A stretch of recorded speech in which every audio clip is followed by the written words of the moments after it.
Artificial intelligence was officially made public back in 2022 by OpenAI, and everything seems to be automated and robotic.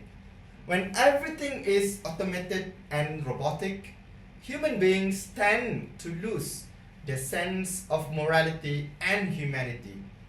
When they lose their sense of morality and humanity, people hurt one another.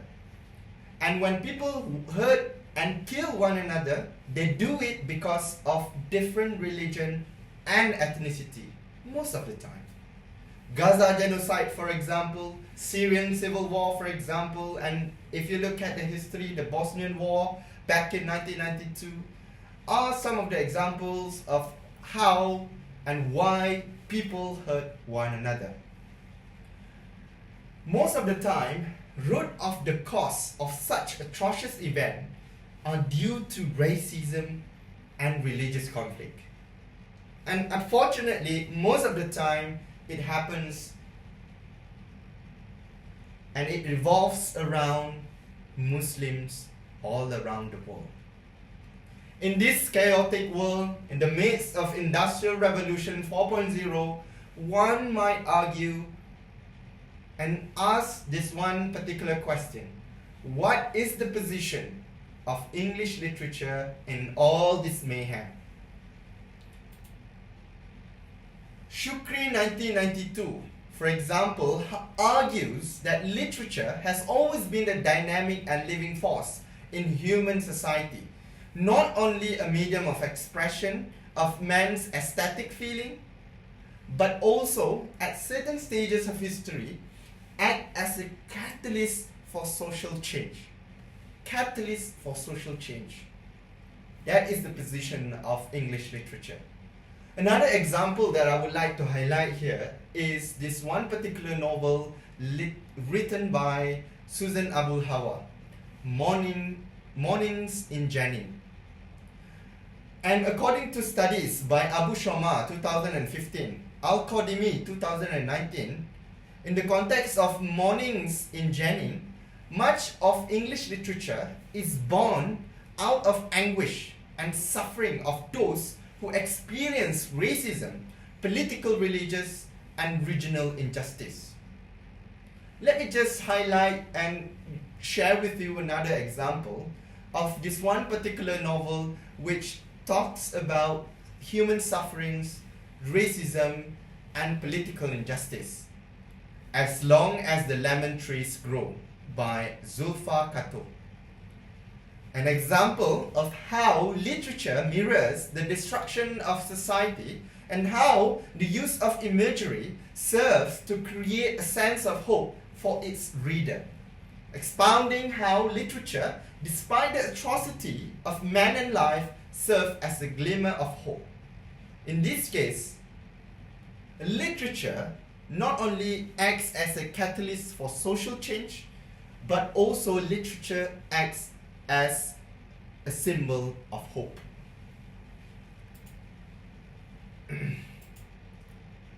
On top of that, we have to acknowledge the fact that people or mankind are creatures of stories. We enjoy listening and watching stories. And according to God's Child 2012, he says that stories have innate power to shape our behavior, philosophy of life, beliefs, culture, and the emotions in the ideas of fictions are highly contagious. Another example to show that literature are highly contagious. So this very infectious ideology or the infectious aspect of literature is what I attempt to explore. However, I attempt to explore it from and within my very own identity, our own identity, as Muslims and as Malaysians.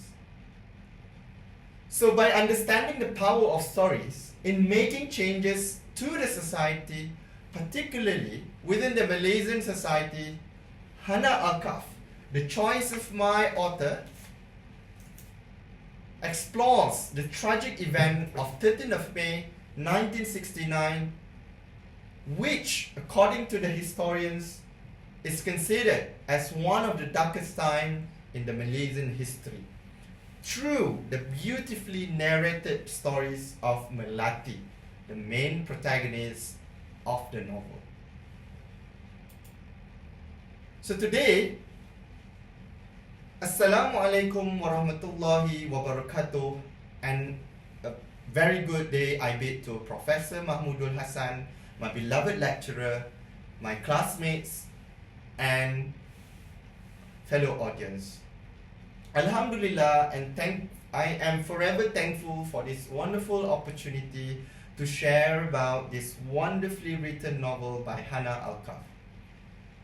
So for today, I'll be sharing with you some of my analysis on this novel and what are the key important points which I would like to highlight here, and I will examine and investigate this novel from Islamic perspective. So, in order for you to follow my presentation methodologically, I will outline my presentation before I dive deeper into this novel. So there are 7 main parts which I would like to explore today. Part number 1, I'll be sharing with you Hanna Alkaf brief biography. I will be sharing with you some of the important information which is important to the writing of this novel. Part number 2, I'll be sharing with you the summary of this novel. What happened in the novel, how did it happen, and what are the characters involved in the novel. For part number 3, I'll be doing a brief literature review on the weight of Askar. I'll be looking at some of the studies conducted by past scholars on this novel, The Weight of Askar. For part number 4, I'll be exploring I'll be exploring the first key important element of this novel, and the title of my theme number 1 would be OCD and mental health issues. For part number 5, I'll be exploring the second important point of this novel, theme number 2, Islam and the Malay culture. Part number 6, I'll be exploring key important point number 3, 13th of May, a Malaysian story. And part number 7, I'll be concluding the presentation. So, Hanna Alkaf brief biography, part 1. She graduated with a degree in journalism from the Northwest University, Evanston, Illinois, United States of America. According to Koyum 2025, she has won multiple literary awards. One of the most notable one is the Freeman Award. Apart from winning awards, she has published multiple literary works. For example, some other examples of her literary works are The Girl and the Ghost 2020, Queen of the Tiles 2022, Hamra and the Jungle of Memories 2023, Tales from Cabin 2, Night of the Living Head 2024, The Hysterical Girls of San Bernadette's 2024. And on top of that, she lives in Kuala Lumpur her entire life except for the 6 years of which she studied in the US. Part 2, Summary of The Weight of Askar 2019 by Hanna Alkaf. You must be wondering, what is the story about? Who are the main protagonists? And what happened in the novel? So this story follows Melati Ahmad, the main protagonist of this novel, and her journey to save her mother during the tragic bloodbath of 13 May 1969. So as chaos unfolds around her, Melati, inside her, she also battles an inner war, her jinn, a manifestation of her obsessive compulsive disorder, OCD. So through her eyes, we see the fragile fabric of Malaysian society being torn apart by religious and racial tensions. So along the way, Melati meets Vincent, another main protagonist of the novel, a Chinese boy who risks his life to help her search for her mother amidst the violent clashes between the Malays and the Chinese. So together, they witness the darker sides of humanity, people losing their sight on what it means to be human. People lose their sight of what it means to be compassionate towards one another. And people losing their sense of morality in the name of fear and anger. Yet, amidst of all this brutality, there are moments of grace. Melati and Vincent encounter Malaysians who choose kindness over hate, humanity over division. And in this chaos, they find something which is powerful: hope. Because even in the darkest times, kindness still prevails. Part 3. Literature review on the weight of our sky. Before I dive deeper into the key themes of the novel, I would like to share with you, my beloved audience, brief literature review of my study. There have been studies conducted by scholars on the novel, and I would like to share with you some of the findings. Through the findings, my aim is to fill the gap of research, hopefully. Ibrahim and Pakri, for example, in 2021, explored the text or the novel through Jung's archetype theory. And their effort or their aim is to show how Malay archetypes in the weight of our sky are portrayed to preserve Malay identity through the collective cultural memory of 13th of May 1969. So their study is basically about how the collective cultural memory is used or is portrayed to preserve Malay identity.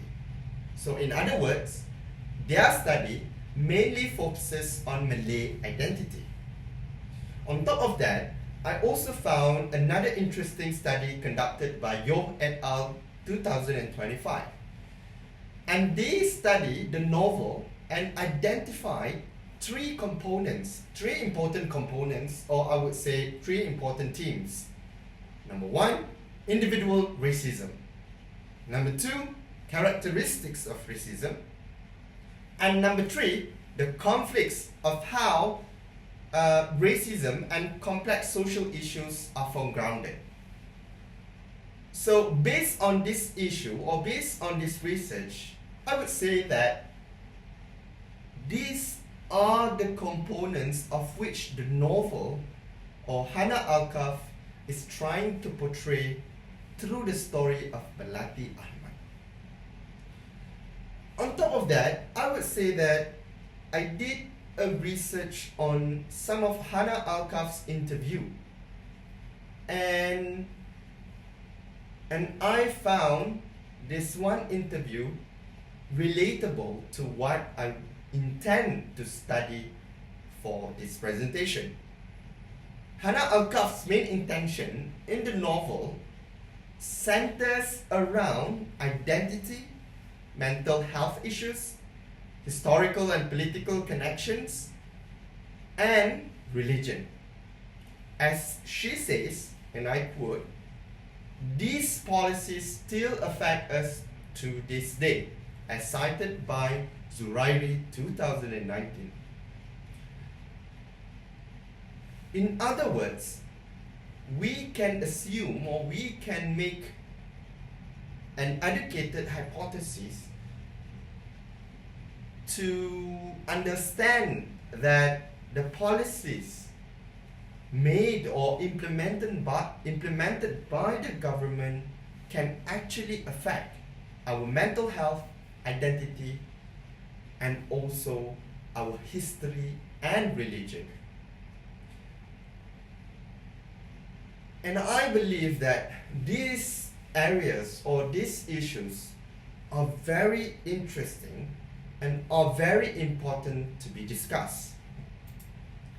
So the exploration in the novel is rather complementary to the current issues of ethnicity, religions, and mental health issues. In summary, these studies expound mental health, identity, and religious issues. Owing to that matter, I am here, and the aim of my presentation or the aim of my study is to examine mental health, identity, and religious issues from Islamic perspectives. Part 4. OCD and mental health issues. When I read the novel, I cannot help it but feel how a patient of OCD experiences their daily routine. Through Melati's point of view, I was equally disturbed, and I believe Hanna Alkaf manages to capture and project the experience of OCD excellently. There are some samples of Melati Ahmad's experiences of her mental illness, and Hanna Alkaf manages to demonstrate it through this novel. For example, on page 2, and I would like to quote, and this is from Melati Ahmad's monologue, "I know the signs.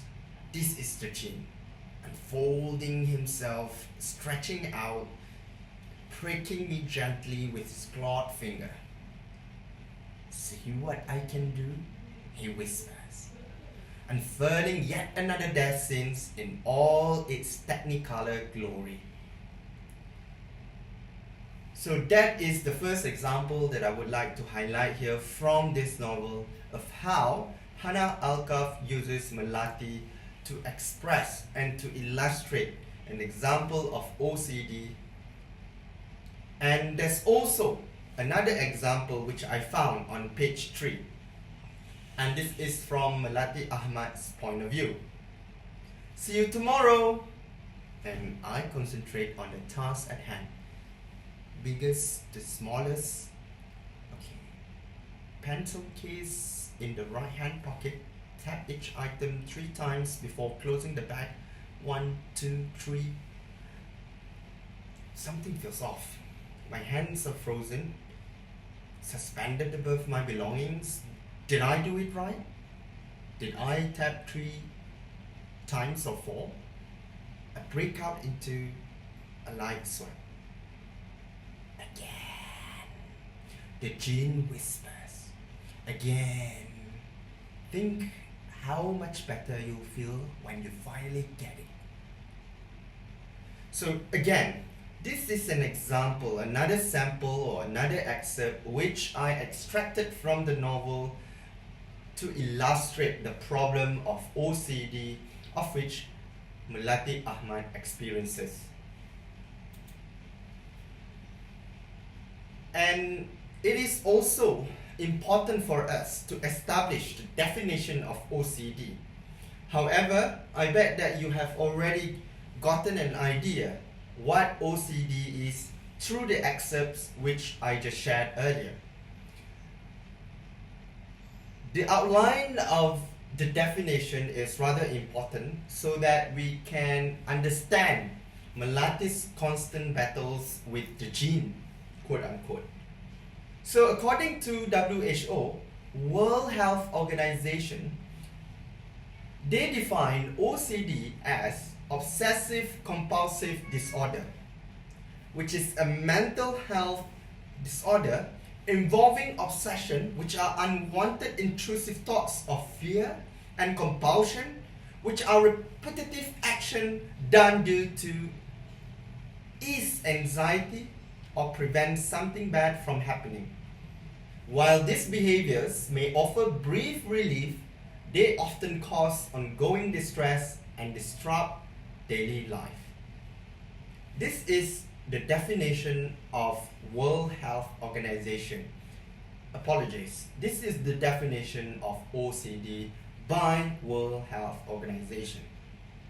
So now that we have already understood what OCD is, and I have already discussed some of the excerpts of which Melati's constant struggles with her inner battles, it is rather important for me to move on to the next part of key theme number 1. The next part of key theme number 1 is Islam and mental health. We always ask this question, at least from my point of view, I always ask this question. How does Islam view mental health? And the questions which most of us would ask. Did Muslim scholars address the issue of mental health? Or is it a contemporary health problem? So these are some of the questions which I personally would also ask, and I bet some of you, my beloved audience, would also ask. And due to these questions, I did my own research on how Islam and mental health is directly connected. And according to Zerifakos and Zusenis, 2017, in the early Islamic world, mental health and psychiatry were highly advanced. The first psychiatric hospitals were actually established in Baghdad back in 705 AD, in Cairo 800 AD, and Damascus 1270 AD, long before Europe's first asylum in London. Prominent Muslim physicians like Al-Razi and Ibn Sina wrote influential books, medical books, on this issue. Works such as Kitab al-Hawi and Al-Qanun fi Atib were produced by Al-Razi and Ibn Sina. And they did it to reject superstitions. And they follow Hippocratic ideas about the brain's role in mental illness and use psychological treatments to help the patients. So again, this proves that Islam, even during the early days of Islam, acknowledges the issue of mental health. And great Muslim scholars like Al-Razi and Ibn Sina, they found remedy to address this issue. As shown in the novel, as discussed earlier in those excerpts, mental health condition is deemed or seen as something that should and could only be solved by Quranic verses. Hence, Hanna Alkaf metaphorically uses jinn as a point of reference in explaining mental health issues from the perspective of the Malay culture. The example is as follows, from the excerpt from the book that I found on page 24. I would like to read it for you. What about the specialist? She asks. You know, the one at the hospital?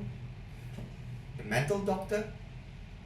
She lingered over the last three words, and fresh panic blew in my chest. Absolutely not, Mama was firm. Those quacks will just send her to the asylum, or worse, I hear they cut people's brain trying to fix them. Nobody's going to do that to Melati. A pause. Then Matsu's reedy voice piped up. We've seen this happen before, in the village, she said in harsh tones, and I strained to hear her. They say it's the work of the jinn. Page 24. Instead of acknowledging it as a health issue, Melati's mother and her auntie stigmatized mental health issue and considered it as a problem of the unseen world. However, as mental health during the setting of the novel back in 1969 is not an issue that people acknowledge generally.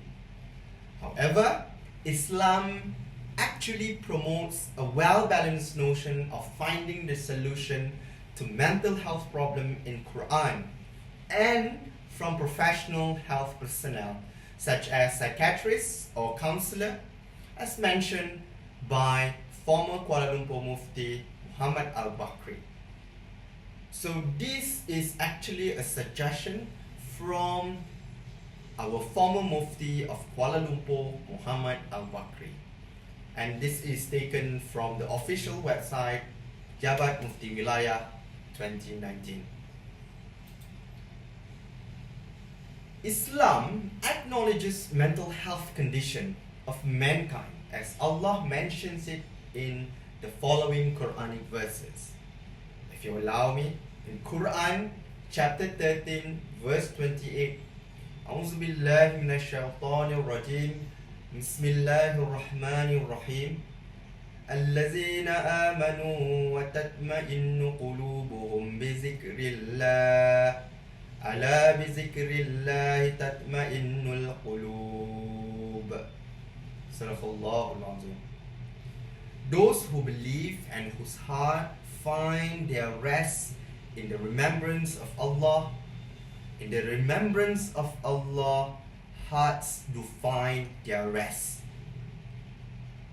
This is a reminder not only for me, but also for you, ladies and gentlemen. A reminder for us.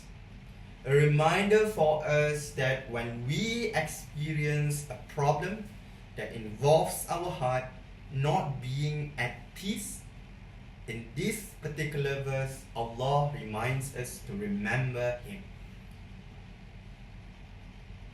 This is the first Quranic verse that I would like to share with you. That's the second Quranic verse actually, from Surah Al-Inshirah, verse 5. A'udzu billahi minasyaitonir rajim. Fa inna ma'al usri yusra. And behold, with every hardship comes ease. In this verse, as believers, as Muslims, which is also a reminder for me, whenever we face hardship, Allah will insha'Allah bestow ease in the midst of hardship. It's just the key word here, during all the hardship, Allah will insha'Allah give us ease.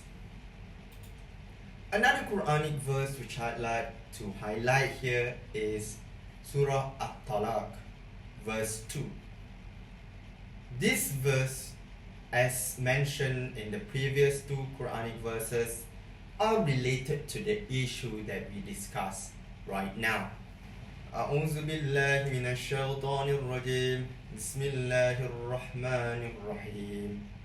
فَإِذَا بَلَغْنَا أَجَلَهُنَّ فَأَمْسِكُوهُنَّ بِمَعْرُوفٍ أَوْ فَارِقُوهُنَّ بِمَعْرُوفٍ وَأَشْهِدُوا ذَوَا عَدْلٍ مِّنكُمْ وَأَقِيمُوا الشَّهَادَةَ لِلَّهِ ذَلِكُمْ يُوعَظُ بِهِ مَنْ كَانَ يُؤْمِنُ بِاللَّهِ وَالْيَوْمِ الْآخِرِ وَمَنْ يَتَّقِ اللَّهَ يَجْعَلْ لَهُ مَخْرَجًا.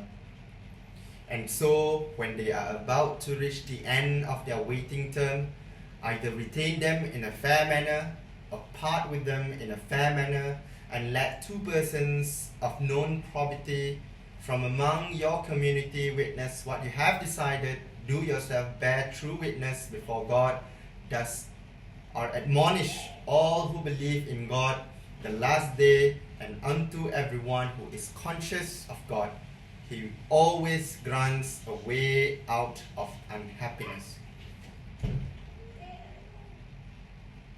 In this ayah, it is proven that Allah always provides a way out of unhappiness.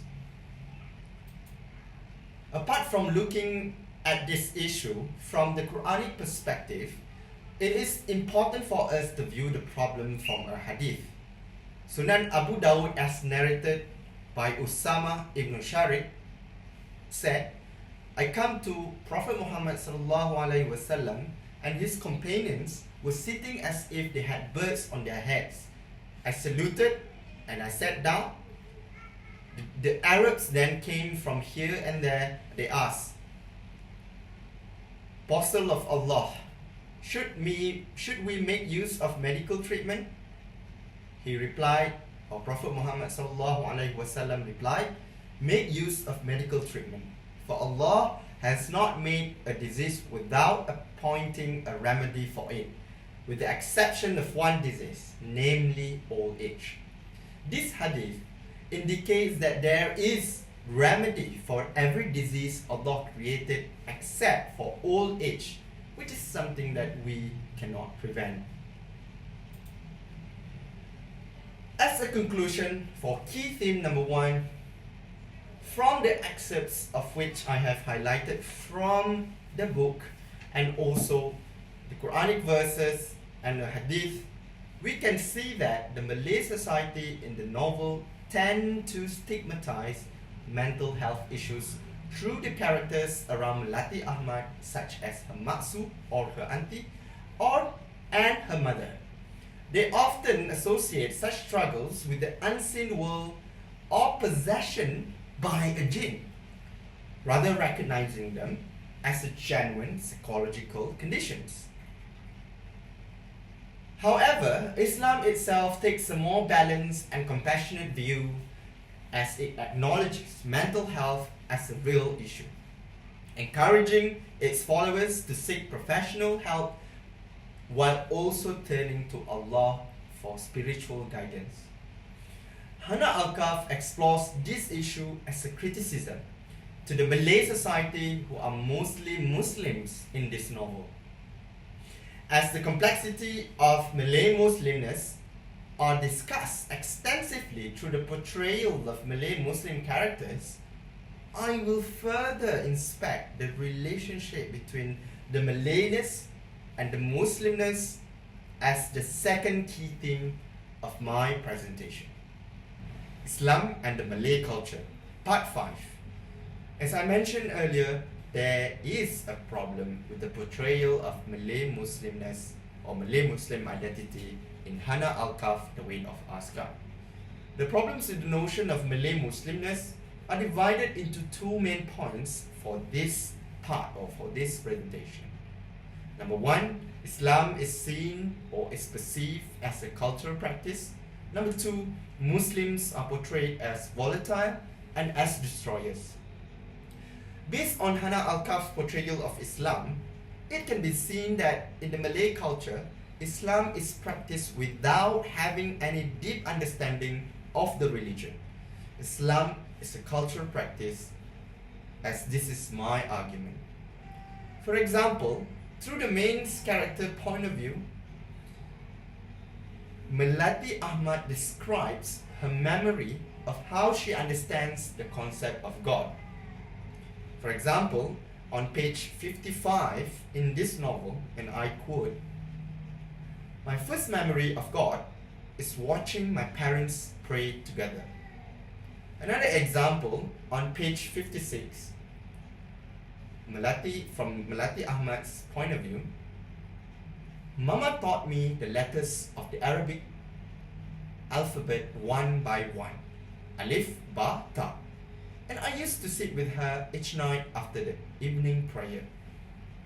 So these are the two examples of how Islam is portrayed in this novel. Melati sees the religion as a cultural practice, as she was never taught by the society of the meanings of all this. Reflecting this experience or this novel with my own identity, I too was never taught of the meaning of praying together, except for the fact that we do all this so that we can avoid Allah's punishment. In this case, the idea of Islam in the Malay Muslim community is about avoiding punishment as the primary goal of performing Salat, for example, or reading the Quran. Islam was never taught as a way of life. Another example from the novel, and which I'd like to quote it's from page 84. And Melati says, I had a religious teacher in school, one who was very passionate about teaching us the concept of hell. Again, this is an example of Islam, how Islam is portrayed in such a way, a very narrow view. Hence, due to the notion of how Islam is understood through these characters, in the context of the riot from this novel, we could see that Malay Muslims, the characters, resort to mercilessly kill and harm people without having any reason except to uphold what they believe to uphold. Which brings me to this argument that Malay characters have volatile characteristics. Hanna Alkaf portrays such idea through this excerpt, which I will later share with you, which are rather important to illustrate my point or my argument in this presentation. For example, on page 19, Melati had this conversation with Saf, her best friend. And Saf said that, my father says they, referring to the Chinese, should be shot. He says all it took was their party winning a few parliamentary seats for them to forget how to be ungrateful, that they need to remember this is Tanah Melayu, the land of the Malays. He says they are nothing but troublemakers and communists. Again, to reiterate my point, this is how the Malay Muslims are portrayed. They are portrayed as volatile. Because again, back to the argument, back to my previous argument, because Islam is seen as a cultural practice only. From Melati's perspective, there is another example, which I would like to share with you. As for example, on page 44, from Melati's perspective, down the road they come, dozens of them, brandishing knives and sticks, strips of bright red clothes tied around their waist and head, trailing merrily behind them, flapping in the breeze. Allahu Akbar, they yell. Allahu Akbar. And for a moment, I'm struck by how strange it is to proclaim the greatness of God, a phrase we say over and over again in prayers 5 times a day, while doing their best to destroy His creations. As what I mentioned earlier, to reiterate my point, Islam or the Malay Muslim characters are portrayed in such a way, using religion to substantiate their doings, their action. And however, I would argue that Islam is a comprehensive religion.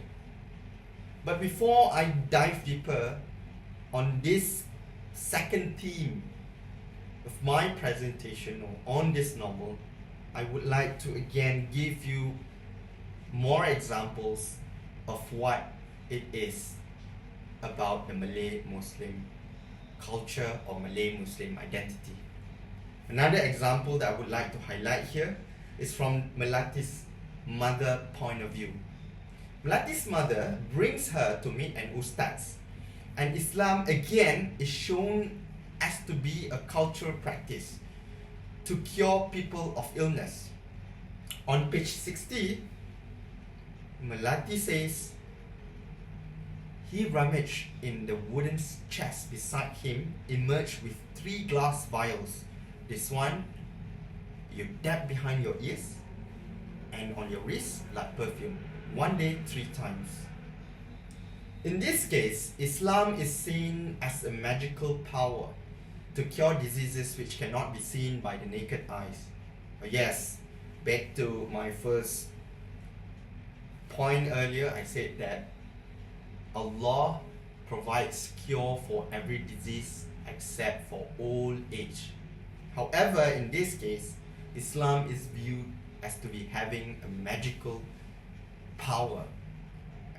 Yes, according to our belief that, Allah could potentially or will, with His power, could give us this magical experience. However, the notion of magical can be different, but that is not what I would like to argue here. What I would like to argue here is that Islam is seen as this magical practice of which people practice to get what they want. This is the problem with this idea. And this practice is usually associated with Islam. And people would say, oh, this is Islamic, and using all these different kind of methods to cure people. This is Islamic. However, my argument is that Islam is not seen as a holistic methodological approach of life, but rather a series of cultural practice that one has to do to fulfill his or her role in the society. And this has been a problem. Now, I would like to share with you from the Islamic perspective on these issues which I highlighted. Islam as a cultural practice and the Malay Muslim identity being portrayed as volatile and destructive. This is not the case. And my presentation here is to share with you and is to tell you and is to remind myself that Islam is a comprehensive religion. As in the Quran, in Surah Al-Ma'idah, verse 3, أعوذ بالله من الشيطان الرجيم اليوم أكملت لكم دينكم وأتممت عليكم نعمتي ورضيت لكم الإسلام دينا فمن اضطر في مخمصة غير متجانف للإثم فإن الله غفور رحيم.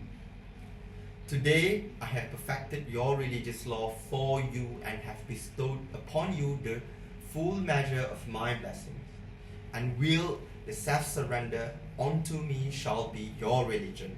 This is the meaning of Surah Al-Ma'idah. On top of that, Muhammad Asad explains further about this verse. According to the tradition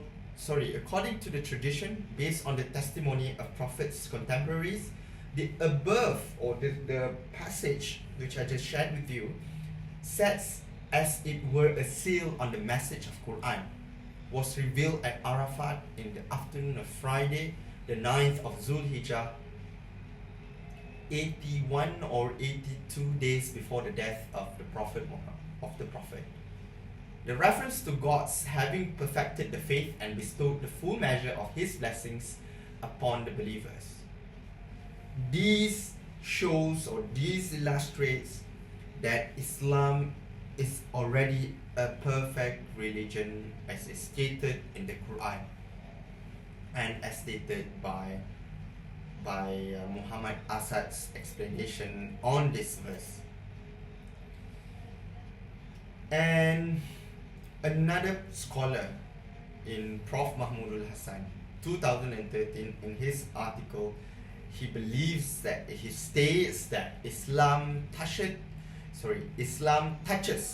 every aspect of human life and offers a comprehensive code of conduct.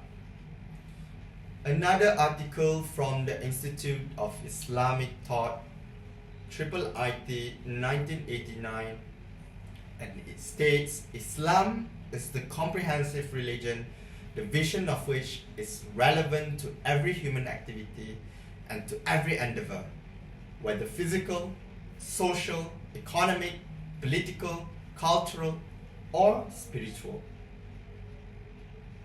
This novel, The Weight of Our Sky, which is a very interesting novel, as we've been discussing, certainly portrays the misconceptions of Islam through the characters. It acts as a criticism to the idea of Malay Muslimness. But my point of view as a Malay Muslim Malaysian, Hanna Alkaf shed some truth to the notion of Malay Muslimness in this novel. In conclusion to the second key theme of my presentation, Hanna Alkaf portrays Islam from Malay Muslim perspective. It is not from what Islam really is. As Islam is portrayed as a cultural practice, and due to this, Malay Muslim are portrayed as to be volatile. And of course, this idea is not a generalization. This is not what I attempt to do, what I aim to do. This is not it. However, it is rather important to note that Islam, there's always a high potential that Islam could be weaponized in the subtext of Malayness. In the light of this, Islam as portrayed in Hanna Alkaf's The Weight of Our Sky is cultural Islam. It's culture first, the Malay culture first, and then they would say that it's Islamic, not Islam in its essence. In short, Islam is a comprehensive religion, and it does not allow its followers to harm and hurt other people. Islam is a religion that covers every facet of human life. Part 6, 13 May, a Malaysian Story. The question that you always get or you always have to answer when you fill in an official form, at least in Malaysia, is what is your race? And in this novel, Hanna Alkaf answers this question: a human race. In the midst of racial riot, the one cultural trope which has always been a unifying factor for Malaysian is food. Surprisingly, or not so surprising, Auntie B, a Chinese woman who saves Melati and takes her home, and she says, and I would like to quote this on page 67, "Everything's better with a full stomach. Don't worry." Again, this is an example of the kind of cultural unifying factor of which a Malaysian society would cling on. And this is done, or this is experienced by people regardless of their religion and also ethnicity. And on top of that, Vincent, Auntie B's son, expresses his view impartially, particularly about the Malaysian spirit. And I would like to quote it from page 112. Vincent says, "Frankie, your people, my people, our people, they are everyone. They are Malaysians. It is not Malays killing Chinese or Chinese killing Malays. It is stupid people killing stupid people." Again, this shows, or this portrays the spirit of Malaysian identity from Vincent's point of view. Not only from Vincent's point of view, but also from his mother, Auntie B's point of view.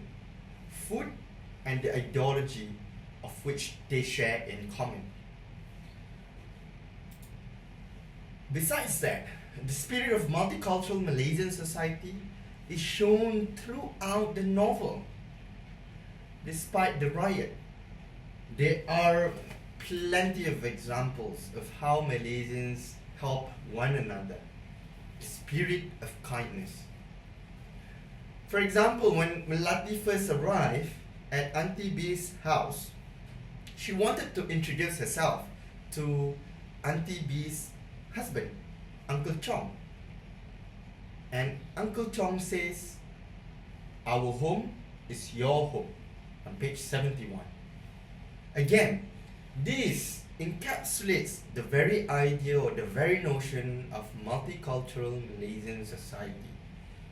Yes, in the subtext or in the background of Malays killing Chinese or Chinese killing Malays, there are still people who care about being good and being kind to one another. This brings me to the discussion of Islam and how Islam views racism. And the aim of my discussion is to prove that Islamic teachings are not solely being portrayed by Muslims, in this case from this novel. Hanna Alkaf didn't portray the values of Islam from the Muslim characters. However, it is actually portrayed by non-Muslim characters through their values.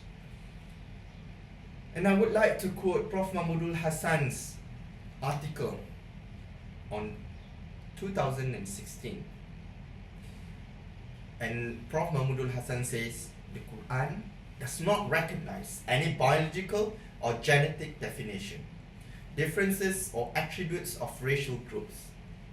So any race theory that is used as a political or cultural tool to justify discrimination and atrocities has no place in Islam. In short, Auntie B, Uncle Chong, and Vincent, these non-Muslim characters, embody the spirit of not labeling Melati as a Malay, but they see her and they view her as a fellow human being who needs their help. The act of helping Melati is aligned with the idea that the Quran does not recognize any biological or genetic definition, as mentioned by Prof. Mahmudul Hassan. This is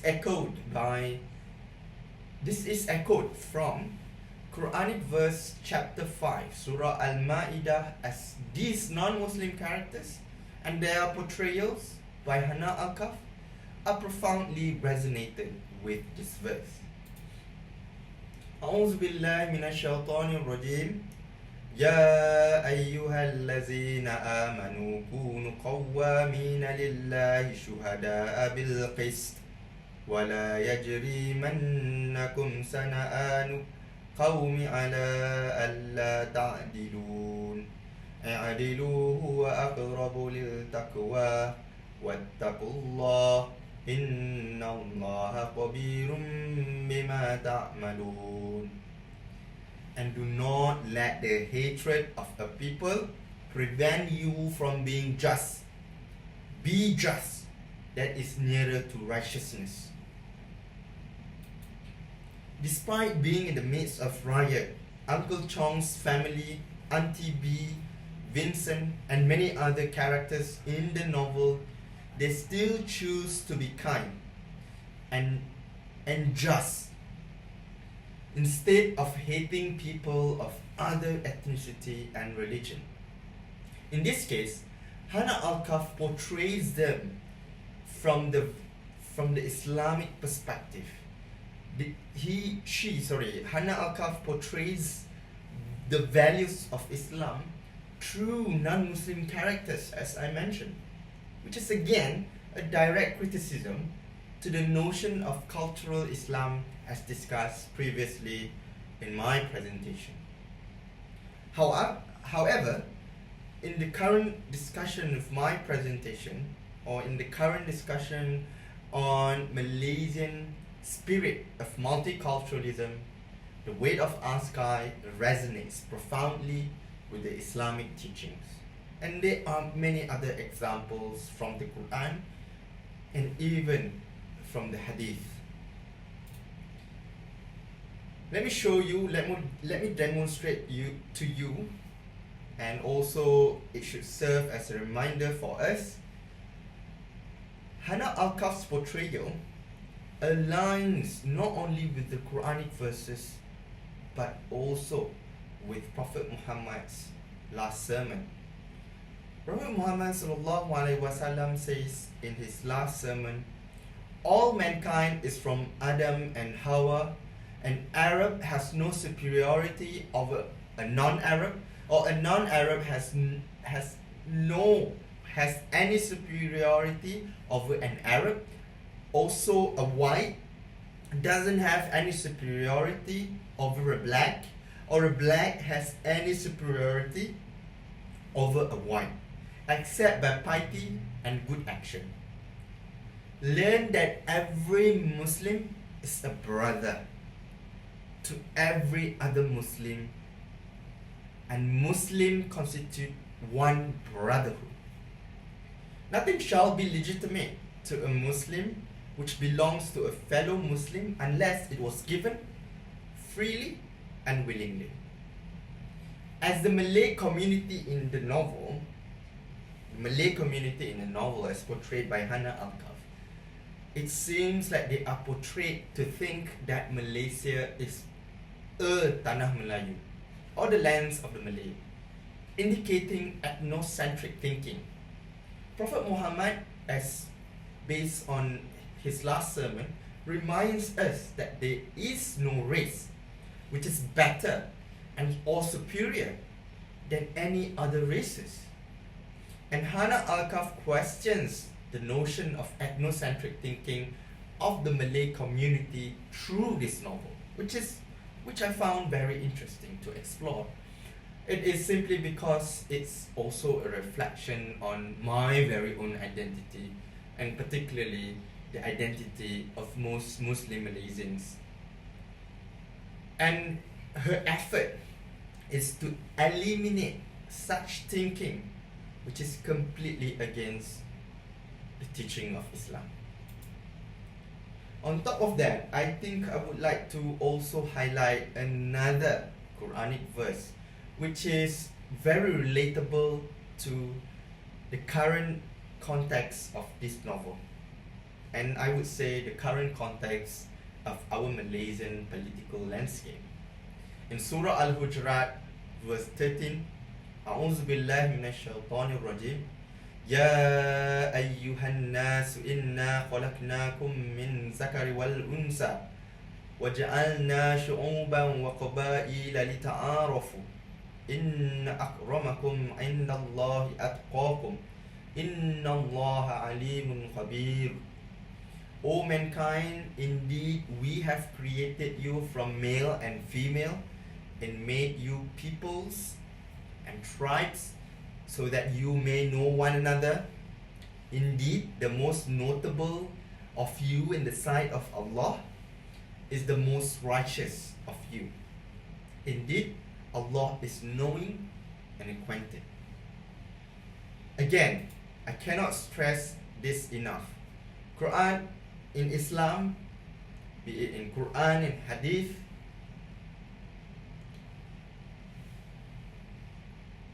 the message is that there is nobody superior than anybody. And this is also supported by Ibn Kathir in his tafsir, which is an extension of Surah Al-Hujurat verse 13. A hadith narrated by Abu Isa at-Tirmidhi, as narrated by Abu Hurairah from Prophet Muhammad sallallahu alaihi wasallam, says, learn and educate yourself about your descendants, as you would be able to connect the familial ties, as by connecting familial ties, love wealth, and longevity of age will be prospered. This shows, or this illustrates, the importance of understanding and learning and educating yourself about different people, different culture, and knowing your descendants. The interaction between Malaysians in the novel who believe in the idea of multiculturalism are shown to be aligned with the spirit of getting to know one another, as I discussed from Surah Al-Hujurat, verse 13. Melati's experience of being saved by people of different ethnicities and religion indicates such ideas. Yes, there were some Malaysians who opposed the idea of living together harmoniously.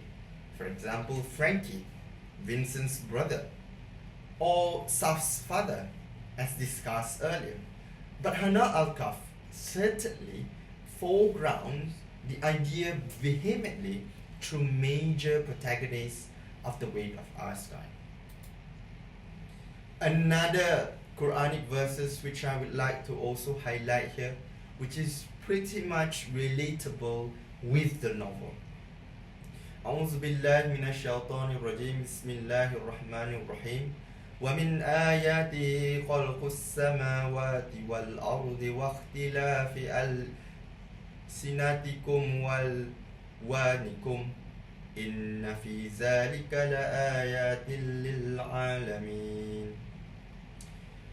And his signs is the creation of the heavens and the earth and the diversity of your languages and your colors. Indeed, these are the signs for those of knowledge. So this particular verse, as I mentioned before, is related to what Hanna Alkaf is trying to achieve here through her novel.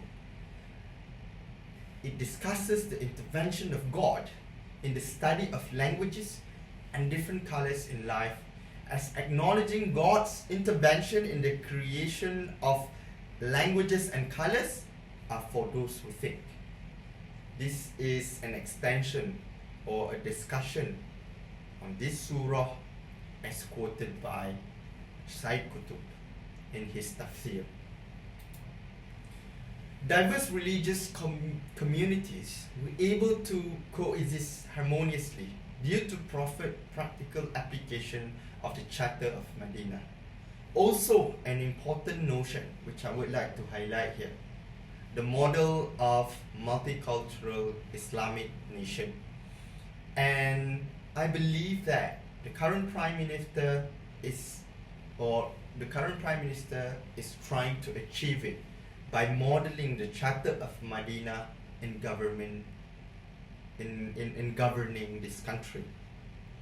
It is simply because the idea is to promote inclusivity, justice, and equality.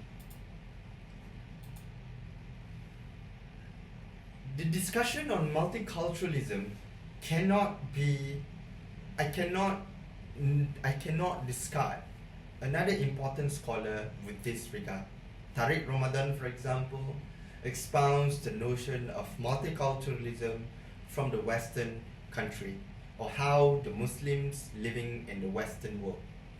And he says, differences is not a problem to be overcome, but a richness to be learned from, provided that the relationship is guided by ethical values shared by all. In other words, the notion of multicultural Malaysian society, as proposed by Hanna Alkaf through the Weight of Our Sky, not only that it is aligned with Islam, but it promotes common ethical values as mentioned by Tariq Ramadan on page 86. Part 7, the conclusion. In conclusion, I have explained in part 1 brief biography of Hanna Alkaf, the author of The Weight of Our Sky. In part 2, I've also summarized the novel on what happened in the novel and who are involved, or what are the characters involved in the novel. In part 3, I've also done a brief literature review, and my aim is to fill in the gap of research by looking at the issues in this novel from Islamic perspective.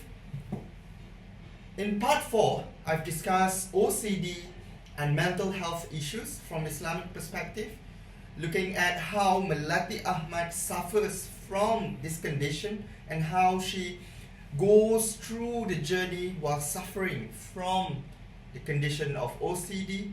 In part 5, I've discussed Islam and the Malay culture, and there are many instances in this novel of which the Malays,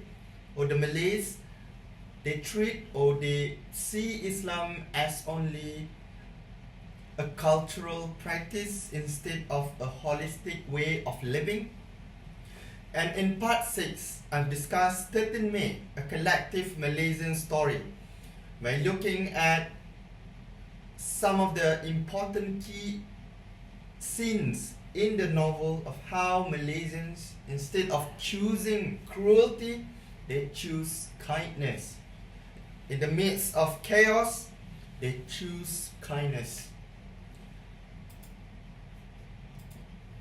And I believe that I should have started my presentation with the meaning of the title of this novel, The Weight of Our Sky by Hanna Alkaf. But then I believe that it should be at the very last part of my presentation because it carries a certain meaning, because the title encapsulates the whole idea of this novel. The title reflects unity and shared responsibility. The title of the novel is actually captured from a Malay idiom, di mana bumi dipijak, di situ langit dijunjung. And in English, where we plant our feet is where we must hold up the sky. We can hold it up together, on page 264. So from this idiom, Hanna Alkaf highlights that Malaysia belongs to everyone regardless of their religion and ethnicity. And it is her effort to talk about this courageously, to talk about this event with honest acknowledgement of historical background. And Hanna Alkaf uses literature or uses this wonderfully written book as a tool to reconcile our national identity, our national history, and the roots of our identity. From Islamic perspective, what we can conclude is that Islam is a comprehensive religion. As Islam, number one, acknowledges mental health issues, an issue that seems to be a problem everywhere around the world right now. Number two, Islam is not a cultural practice. It is a holistic and a way of life. Number three, Islam promotes multiculturalism.